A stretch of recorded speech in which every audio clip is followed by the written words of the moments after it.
Well, move over, Beto O'Rourke. Vanity Fair has a new cover boy.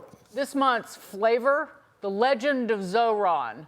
The magazine swooning over loud and proud socialist Zohran Mamdani, who's apparently doing big lib things now, like making his debut on The View. And let's just say he fit right in. Okay, let's talk about President Trump, because he had a lot to say about you. Dear friend of mine.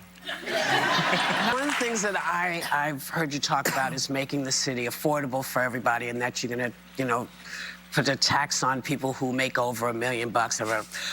But what I want to know With an is... exception for Joy. Think again, my friend. The corporate greed that we're seeing in this country, it cannot be separated from the level of inequality that people are living through. And what we've said is that two of the main ways we'd pay for it, one of them would be to raise the top corporate tax rate. Joining us now to react, American Majority CEO Ned Ryun. Ned, thanks for joining us. Absolutely. Good to be with you guys. So, thanks. I think the question we all have in the city of New York is Mamdani, if elected, going to be as radical as many of his statements have been? And I think this love affair with the editors of Vanity Fair and the hosts of The View suggests they think he will be. Yeah, no, I think we should take him at his word. I think we should think that he is being very honest with us. He has told us what he intends to do. And I guess I would be shocked if he doesn't actually implement a lot of what he's been talking about on the campaign trail. I mean, this is just a tale as old as time, a silver spoon socialist wanting to spend other people's money. What I thought was interesting, James, was his comments on The View about the corporate tax rate and really trying to go after the corporations. I guess there's a little bit of a problem with some of his plans because it's the corporations and the financial institutions in New York City that would actually be funding his programs through high tax rates. But the problem being, I think since 2020, about 160 financial institutions have left New York City, most of them going to either Florida or Tennessee.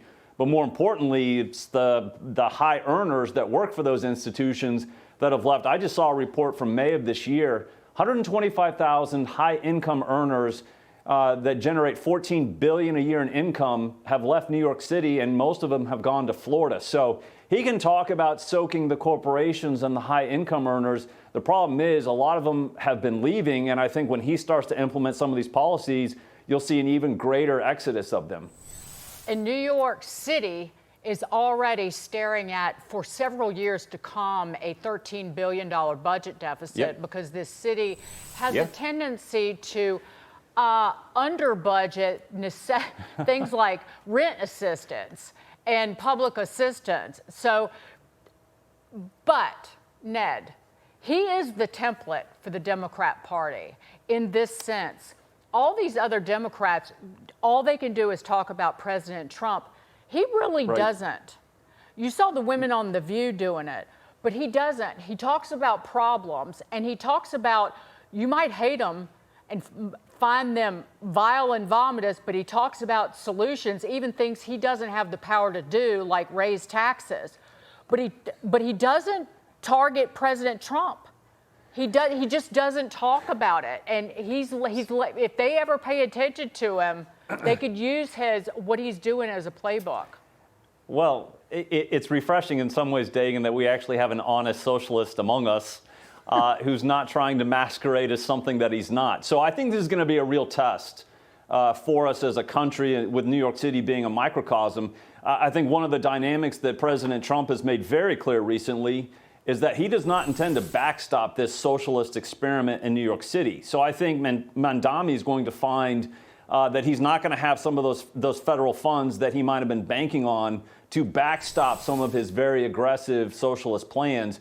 But I don't disagree, Dagan. I've been wanting for a very long time the socialists and the Democrat Party to be honest about who they are and what they intend to do. And then I think what we need to see is people getting real consequences for these belief systems being implemented. And so while I don't want to see the people of New York City suffer, I think it'd be good for people to suffer, to see the real consequences for their actions if he indeed does become mayor of New York City. And Ned, you want to know why young people feel the way they do and are responding to Mamdani? The Republicans also need to look in the mirror because they've been part of bailout culture in many ways as much as the Democrats have. Ned Ryun, great to see you. Thanks, guys. Take care. Thanks.